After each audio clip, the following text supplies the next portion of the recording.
পুলিশের মধ্যে তো অনেক বড় একটা অংশ রয়েছে হাসিনার, এবং সেটার পাহারাদার হচ্ছে নব্য পাহারাদার একটি দল। সরকারি প্রশাসনের মধ্যে আমরা শুনতে পাচ্ছি দুই ভাগ হয়ে গিয়েছে, প্রশাসন দুই ভাগ হয়ে গিয়েছে। অর্থাৎ ক্ষমতায় আসার আগে একদল সোপর্দ করছে, সিজদা দিছে। ইউনূস স্যার লন্ডনে গেল না, সেখানে একজনের কাছে আত্মসমর্পণ করলো না। তো সেই জায়গাটা থেকে দেখবেন 12 তারিখে খেলা পরিবর্তন হয়ে যাবে। তারপরে ঘুরে ফিরে দেখবে যে উল্টা জায়গায় হলো গিয়েছি। ইনশাল্লাহ জনগণের উপরে বড় কোনো শক্তি নাই, এস্টাবলিশমেন্ট দিয়ে খেলার চেষ্টা চলতেছে, সেটারই ধারাবাহিকতায় সাংবাদিকদের উপরে তারা ক্ষুব্ধ হয়েছে। এখন মানুষ যেটা চায়, সাংবাদিকদের দোষ কি? এখন মানুষের ভয়ে ইমব্যালেন্সড হয়ে সাংবাদিকদেরকে পেটাচ্ছে। সাংবাদিকদের দোষ কি?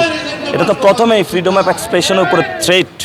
অর্থাৎ আপনি যে আসলে মানুষকে কথা বলতে দিবেন না, প্রেস মিডিয়া বন্ধ করবেন। গতকালকে একটা ট্রেইলার ছিল, এই ট্রেইলার দেশবাসী দেখেছে, আমাদের আর মুভি দেখার দরকার নেই। আমরা ট্রেইলারে দেখেছি কী ধরনের ফেসিবাদী একটা জিয়াবাদ আসতেছে আমাদের সামনে। 12 তারিখে আপনারা এই জিয়াবাদকে সরিয়ে দেন ইনশাআল্লাহ। আপনি নির্বাচিত হলে সাংবাদিকদের জন্য কি করবেন?